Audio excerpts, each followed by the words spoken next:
Dear students, अस्सलाम वालेकुम। हमारा आज का topic simple pendulum, very important long question according to federal board as well as Punjab provincial board. हमने ऑसिलेशन के चैप्टर में बहुत सारी चीजें डिस्कस की हैं। नेक्स्ट टॉपिक को प्रोसीड करते हैं जिसका नाम है सिंपल पेंडुलम। हम इसकी डेफिनेशन, एक्सप्लेनेशन, मैथमेटिकल स्टेप्स और इसकी डायग्राम को थॉरोली एक्सप्लेन करेंगे। Let's move on. डेफिनेशन की तरफ चलते हैं। It consist of a point mass attached to the weightless and in inextensible string. क्या मतलब? एक ऐसी पॉइंट मास क्या होगी हमारे पास? ऐसा पेंडुलम जिसके अंदर हमारे पास हैवी बॉडी हो लेकिन स्मॉल इन साइज हो। आप ये कह सकते हैं metallic bob which is small in size but heavy in weight. अब ये कंपैरिजन अगर हम करते हैं, अक्सर ना हमारे पास प्लास्टिक की बॉल्स होती हैं, पिथ बॉल भी कह सकते हैं आप, प्लास्टिक की बॉल कहते हैं, और उसको कंपेयर करवाएं हम कोई भी मेटालिक बॉडी के साथ, मेटल की बॉल, तो हम पेंडुलम के लिए, सिंपल पेंडुलम के लिए जो प्रेफरेंस देंगे वो किसको देंगे? हैवी बॉडी, हैवी बॉब को देंगे as compare to plastic ball. ठीक है, क्योंकि ये स्मॉल इन साइज है लेकिन हैवी इन वेट है। सो हम यहां पर मैंने बताया क्या, it consist of a point mass which is attached to the weightless inextensible suspend and to a frictional support. तीन चीजें यहां सबसे इंपॉर्टेंट। पहली बात क्या, रस्सी जो हो हमारे पास पॉइंट मास के लिए वो कैसी होनी चाहिए? वेटलेस, पॉसिबल नहीं है। दूसरी बात, इनएक्सटेंसिबल स्ट्रिंग हो, पॉसिबल ही नहीं है।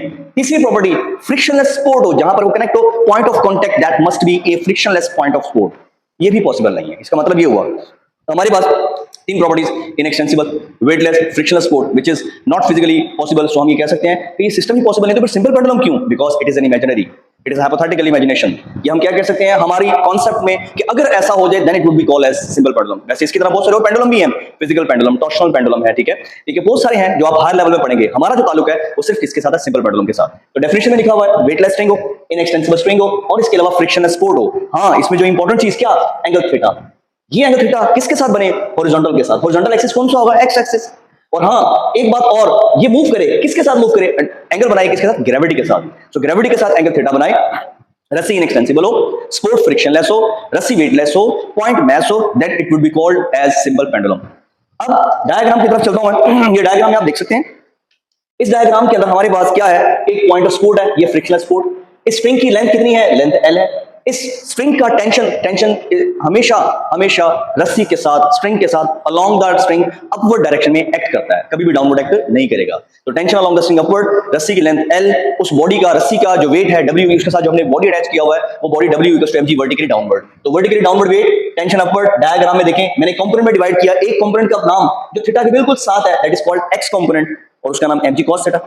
इस थीटा के सामने vertical component, perpendicular component mg sin theta. अगर ये साइन, अगर ये cos तो ये cos। जैसे हम अक्सर देखते हैं लॉ ऑफ पैरेललोग्राम कहते हैं, स्क्वायर कहते हैं। स्क्वायर के अंदर अगर हम एक हमारे पास साइड 5 मीटर की है तो दूसरी भी हॉरिजॉन्टल साइड 5 मीटर की, वर्टिकल साइड अगर हमारे पास 7 मीटर की है तो दूसरी भी क्या होगी? 7 मीटर। तो ये उसी को हमने यूज किया यहाँ पर कि mg cos, mg sin, mg sin। इसका मतलब ये हुआ बॉडी को ऑसिलेट करवाने वाला कंपोनेंट कौन सा और बॉडी को खींचने वाला कंपोनेंट कौन सा? हमने बॉडी को ऑसिलेट करवाना है, खींचना नहीं है। अब देखिएगा, टेंशन अपवर्ड है, mg cos डाउनवर्ड है, बीइंग इक्वल एंड अपोजिट। ये दोनों कंपोनेंट आप देख सकते हैं क्या, ये वाला कंपोनेंट और ये वाला component being equal and opposite cancel each others effect. दोनों में 180 डिग्री का एंगल बना। टेंशन ऊपर की तरफ, mg cos नीचे। रस्सी को खींचा, हमने बॉडी को खींचना नहीं है।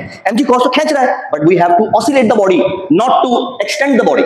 इसका मतलब ये हुआ कि हमारे पास mg cos थीटा कैंसिल होने वाला इफेक्ट और mg sin थीटा उसको ऑसिलेट करवाने वाला कंपोनेंट। तो हम क्या कहेंगे? ऑसिलेटिंग कंपोनेंट, या उसके जो रिस्पांसिबल है ऑसिलेटरी मोशन के लिए सिंपल पेंडुलम का वो कंपोनेंट कौन सा है? mg sin theta. तो मैथमेटिकल स्टेप की तरफ चलता हूं। देखिएगा यहां पर टेंशन फोर्स के दो कंपोनेंट, एक mg cos, एक mg sin। mg cos being equal and opposite cancel, मैंने यहां लिखा हुआ है horizontal component being equal and opposite of tension force cancel each others effect. So t equals to mg cos theta, ये cancel होगा, खत्म हो गया। अब एक कंपोनेंट रह गया, mg cos खत्म हो गया है तो हमारे पास कौन सा रह गया? mg sin theta. इसका मतलब ये समझने, mg cos खत्म हो गया और mg sin थीटा हमारे पास रिस्पांसिबल है। अब मैथमेटिकल स्टेप की तरफ चलता हूं। देखिएगा, restoring component which is responsible for the motion of pendulum which is f equals to minus mg sin theta. मैंने यहां पर नेगेटिव साइन क्यों लगाया है? नेगेटिव साइन इसलिए लगाया क्योंकि जब हम पेंडुलम को एक्सट्रीम पोजीशन तक लेके जाएंगे then at extreme position the body will no more stay there, it will tries to come back to its mean position, so will have the component that is called restoring force. और हम जानते हैं restoring force एक ऐसा component होता है जो हमेशा अप्लाइड फोर्स के अपोजिट, जो हमेशा किसी भी बॉडी को एक्सट्रीम से मीन की तरफ लाने वाला कंपोनेंट होता है और वो मीन की तरफ लाने वाला कंपोनेंट mg sin। और अगर हम वेक्टर एडिशन के तहत देखते हैं तो देखिएगा ये फर्स्ट वेक्टर, ये सेकंड वेक्टर और ये उसका रिजल्टेंट। तो हमारी डायग्राम इसके अकॉर्डिंग बिल्कुल ठीक हुई। मैं रीड्रा कर रहा हूं, ये हमारे पास और ये देख सकते हैं आप mg cos, ये mg sin और ये हमारे पास उसका रिजल्टेंट। तो फर्स्ट वेक्टर, सेकंड वेक्टर और ये उसका क्या हो गया? रिजल्टेंट। ठीक है जी। अब इसके अकॉर्डिंग हमारे पास जब mg sin थीटा उसको मूव करवा रहा है तो आप देख सकते हैं f equals to minus mg sin theta. अब दूसरी बात, f इक्वल्स टू ma, क्यों? जो हम जानते हैं बॉडी की मास है उसमें एक्सेलरेशन है, तो न्यूटन के सेकंड लॉ क्या कहता है? f equals to ma। दोनों को हम कंपेयर करवाएंगे, ma will becomes equals to minus mg sin theta, m से m cancel out, a equals to minus mg sin theta. यहां लिखा मैंने फॉर स्मॉल एंगल, और स्मॉल एंगल के लिए मैंने लिखा है sin theta approximately tends to approaches to theta. इसका क्या मतलब, ऊपर देखिएगा यहां पर, यहां sin 0.1 इक्वल्स टू 0.1, मतलब मैं sin के छोटे एंगल की बात करता हूं जिसको मैंने थीटा लिया है, अगर मैं sin 0.1 करता हूं, एंटर करता हूं, मेरा आंसर भी 0.1, तो इसका मतलब for small angle sin theta will approaches to theta. तो मैंने यहां पर इस sin थीटा को, इस इक्वेशन को, जी sin थीटा वाली इक्वेशन को रिप्लेस किया, तो इस sin थीटा की जगह पर क्या आ जाएगा, theta. So a b equals to minus g theta, और थीटा की जगह पर देखिएगा x ओवर l। अभी x ओवर l कैसे आया, मैंने ये साइड पर रीजन दी हुई है यहां पर, ठीक है, क्या रीजन दी हुई है, sin theta approaches to theta in radians. आपने एंगल्स पढ़े हुए हैं, पहले भी पढ़ चुके हैं आप लोग सर्कुलर मोशन के अंदर, रेडियन भी एंगल होता है, degree is angle, revolution is angle. तो हम यहां पर सिंपल पेंडुलम की जो मेजरमेंट्स करेंगे वो किसमें करेंगे, रेडियंस के अंदर। तो देखिए जी, g into x by L. अब मैं g इस क्वेश्चन को यूज सॉर्ट आउट कर सकता हूं, g over l into x, लेकिन ये आया कैसे x ओवर l, वो देखिए, s equals to r theta, s over r equals to theta, theta वहीं पर s इज द डिस्टेंस, और ये देखें ये हमारे पास डिस्टेंस और ये हमारा डिस्प्लेसमेंट। तो मैंने इस s को, ये डिस्टेंस s को मैंने किसके इक्वल लिख लिया, x के इक्वल लिख दिया, s को किसके इक्वल लिख दिया मैंने, x के इक्वल। तो यहां पर x आ गया, और ये जो r है रेडियस, और रस्सी का रेडियस हमेशा सेम रहता है, वो चेंज नहीं होता, तो मैंने r को इक्वलाइज कर दिया लेंथ l के, तो g ओवर l आ गया। अब a इक्वल टू वैसे माइनस g और ओवर l, g भी कांस्टेंट, लेंथ l भी constant, so a equal to minus constant to x और a प्रोपोर्शनल टू r। ये हमारा क्या बन गया, proportional to minus x। This is the equation used for the simple harmonic motion. तो इसका मतलब ये हुआ, हमारा क्वेश्चन आएगा define simple pendulum and prove that its motion is according to SHM, या it's motion is simple harmonic motion. तो हमारा टॉपिक में हमने ये प्रूव किया कि हमारा सिंपल पेंडुलम का जो टॉपिक है वो सिंपल हार्मोनिक मोशन को एग्जीक्यूट करता है। सिंपल हार्मोनिक मोशन में क्या बात थी, यही क्वेश्चन जो हम लास्ट टाइम लेक्चर में बता चुके हैं कि acceleration is directly proportional to the minus x। मैं आगे चलता हूं, टाइम पीरियड की तरफ फाइंड करते हैं, फ्रीक्वेंसी फाइंड करते हैं, बहुत सारी चीजें और भी हमसे रिलेटेड फाइंड कर सकते हैं, लेकिन हमारी according to our syllabus time period frequency find करनी है, हम चलते हैं। टाइम पीरियड क्या है, time is required by the body to complete one vibration. किसी भी बॉडी को वाइब्रेशन को कंप्लीट करने के लिए जो टाइम रिक्वायर्ड होगा वो टाइम पीरियड किससे डिनोट करते हैं, कैपिटल टी से। ये फार्मूला मैंने यूज किया एंगुलर मोशन का, a is equal to minus omega square x, last time हम लेक्चर में पढ़ चुके हैं।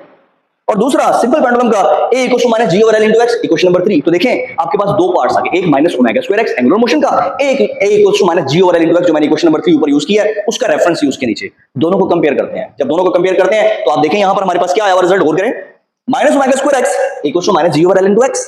माइनस से माइनस क्या हो गया, कैंसिल आउट, यहां रह गया ओमेगा स्क्वायर, यहां g ओवर l, दोनों तरफ अंडर रूट में ओमेगा का रिजल्ट आ गया g over l under root. Very important, very important, omega equals to g over l under root, angular frequency for the simple pendulum. पूछा जाता है अक्सर कि क्या एंगुलर फ्रीक्वेंसी और सिंपल पेंडुलम का फार्मूला क्या है, तो आप कहेंगे omega equals to g over l under root.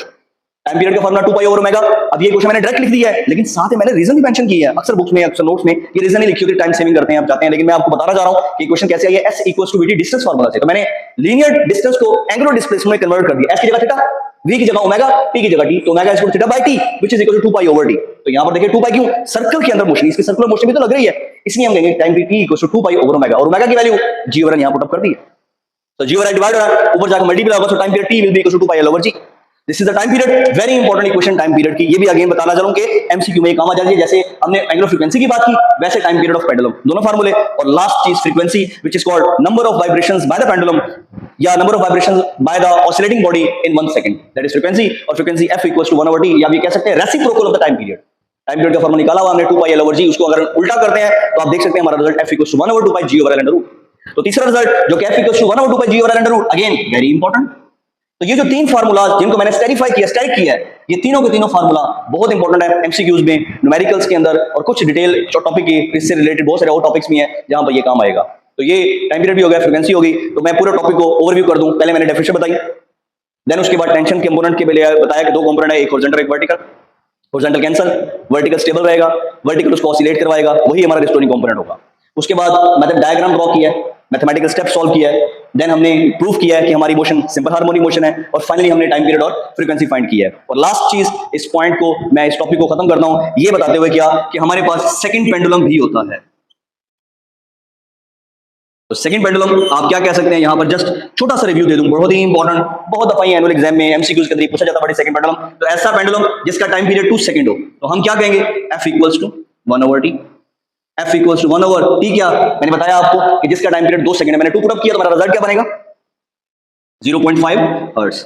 तो सेकंड पेंडुलम के बारे में पूछा जाए आपसे कि what is the frequency for the second pendulum, तो आप कहेंगे 0.5 हर्ट्ज। एमसीक्यू में काम आता है ये। उम्मीद करता हूं ये आपको टॉपिक समझ लग गया होगा, और अगर आपको समझ नहीं लगा तो कमेंट बॉक्स में अपनी राय लाजमी दीजिएगा, मेरे चैनल को सब्सक्राइब और लाइक कीजिएगा, और बेल आइकन को दबाना मत भूलिएगा। थैंक यू वेरी मच, अल्लाह हाफिज़।